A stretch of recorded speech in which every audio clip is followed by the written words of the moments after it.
The final temperament we'll be looking at is the melancholic.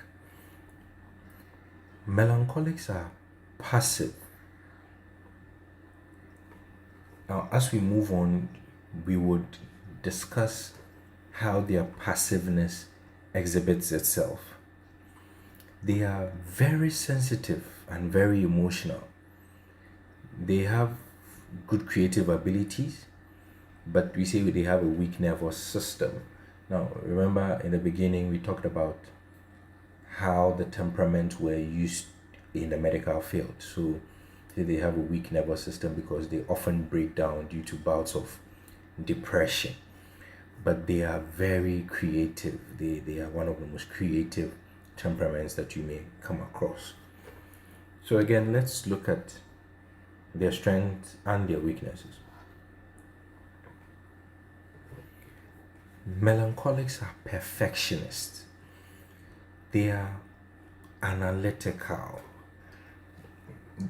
Arguably, they are the most analytical of all the temperaments. They are the ones who are the temperaments, the persons that seek the most perfectionism of all the temperaments.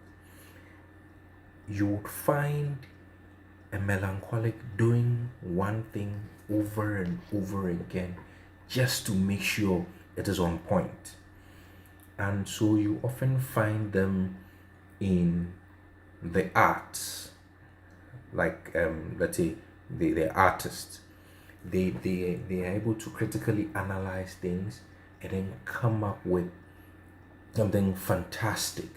And if a melancholic is an artist, by artist I mean if they draw, for instance, you find they will do it over and over again. When you even think they have reached the zenith, they just crumple the paper, throw it away, and then start all over again until everything is on point.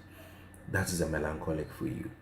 They have a great understanding because they are emotional, so and they are analytical, so they are very understanding of people's plight or people's situations. Remember, because they are perfectionists, you would find that a lot of melancholics have OCD, or obsessive compulsive disorder. When you walk into a melancholic's room and you touch their hairbrush, when they come in, they will know someone moved their hairbrush. That is how the melancholic is like. They are good leaders, although they do not often like to lead. When they are in leadership positions, they are very good leaders because of their analytical nature, their perfectionist nature, their ability to think critically about issues. They are responsible. If a melancholic is given an activity, they are not likely to shun the activity like a sanguine would. And if they are doing it, they do it well. They they are good listeners and they are faithful and loyal. So if you need someone to talk to, it is the melancholic is the best person to talk to. They are not going to tell others about what you said, and they're going to give you a listening ear. So you often find sanguines strangely having melancholic friends. That's because when the sanguines are experiencing one of their extreme moments or extreme emotions, they often talk to melancholics who listen, who smile when they have to smile, who who who pat them on the back when they are sad, but then they don't criticize them too much, because the melancholics are, they are not likely to criticize you too much. They are understanding, so they often do not want to make comments that they feel may make the other party unhappy. So you often find a quiet person being very good friends with a loud person. And although they may not often be seen too much together, when push comes to shove, they are the ones that each other relies on. They are dependable and they are deeply committed. Now, again, the reason you find the sanguines and the cholerics being friends, the sanguines and the melancholics being friends, is that melancholics, they are faithful, they are loyal, they are understanding, they are all the strengths we have listed here, but they are not good at making friends. They prefer friends to come to them rather than they going out to make friends. And because the sanguine is someone who tries to pull you into the crowd, you walk into the room, you are new, there's a sanguine who's going to approach you first. They often get to appreciate the sanguine trying to make them laugh, the sanguine not ignoring them, the sanguine always being around them. They like that. So they become deeply committed to the sanguines. So that is how their relationship often plays out. So they're dependable and they are deeply committed. So if you want someone who is committed to a relationship, to a cause, or to a task, at the height of it, it is a melancholic. It is a melancholic. They're dedicated and self-sacrificing. Let us look at some of the challenges of the melancholic temperament. The melancholics like to be private, or they are lonely people. They like to keep things to themselves, and because of that, they often get depressed and have suicidal tendencies. And this also stems from the fact that they are very analytical. If you act in a certain way, a negative way towards a melancholic, you may forget it today, but 6 months from now, a year from now, 5 years from now, the melancholic will still remember and feel hurt or disappointed by that action. So because of that, they can be revengeful. Do not be surprised if a melancholic is making a plan to hurt someone. The person may hurt the melancholic in January. The melancholic would plan the response somewhere in December. They have that time. So you have to be very careful when dealing with melancholics. Be careful when treading on their toes, because they do not easily forgive. And that's also because of their emotional nature. Things get to them. Although they don't often express it out, it does get to them. So because of that, they are non-romantic. You see, these are people who constantly think and rethink of things you have already said to them. And that's one challenge that their friends have. What are you thinking about? And then they refer to something that was discussed a week ago. And then their friends are surprised that they are still worried about this thing. So because of that, they do not enjoy being in relationships, because as humans, people hurt each other and they are unable to easily get over hurts. So melancholics are often not too keen or eager to enter into a relationship, but then when they eventually do, they are often committed, but they generally do not enjoy being in a romantic relationship. They like to procrastinate, and this is due to their perfectionism.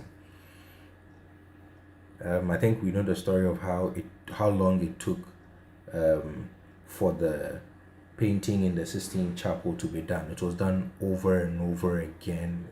The Lord's is it the Lord's Supper? Yes, it was done over and over again because the artist was a melancholic who had to ensure that the best is gotten out. So you often see them as procrastinators, but it is often because they are perfectionists. You often encounter them having mood swings, and again, that's because of their suicidal tendencies, because of their calculativeness. So they often see the negative side of things. They often see the negative side of things because they are very wary of being hurt. And so it is sometimes frustrating to be in a relationship with a melancholic, but when you are committed to the melancholic, you know that it is for life because they are not walking away, and they will strive to improve things. Just that it might take some time, and you may not see them talking much, and they need a lot of love. They are quiet, reserved, and they need lots and lots of love. Need to be cuddled, need to be talked to, need to be reassured of your love for them. And again, because of their OCD, sometimes they can be very picky, and sometimes it can be annoying when you're with them. So those are some of the weaknesses of the melancholic. As usual, the melancholic in the office, they are serious with a sensitive nature. They are the ones who will be sitting in their own corner, not really engaged in the conversations that is going on in the office, minding their own business. Because they are emotional, they have compassion for those in need or who are hurting. And that is why emotive, or people who are emotional, like the sanguines and sometimes even the cholerics, go to the melancholics when they are hurting, because they would give them an ear, and then they would have sympathy or compassion for them. In the office, they tend to organize tasks carefully and analyze them thoroughly. So you often find them in roles that demand, like auditing, financial, in the financial sector, where you need to be calculative, in the science fields where you need to take your time and analyze things step by step. So when a melancholic finds himself in such a place, they are excited because they get to be alone by themselves. They get to sit in their labs, for instance, mixing chemicals, and then screaming eureka when they when they finally get to what it is that they are looking for. Because the domain of organizing tasks carefully, the domain of analyzing things, not rushing through things, taking your time, not really interacting with a lot of people, that is what they enjoy. That's what they enjoy. So you often find them in their booths in the office, in a cubicle, locked, closed, gloomy, just typing away. That is the melancholic for you. And because of their thinking capacity or analytical capacity, they are able to organize and set long range goals. Remember, I said that if you hurt them in January, they can plan your revenge in December.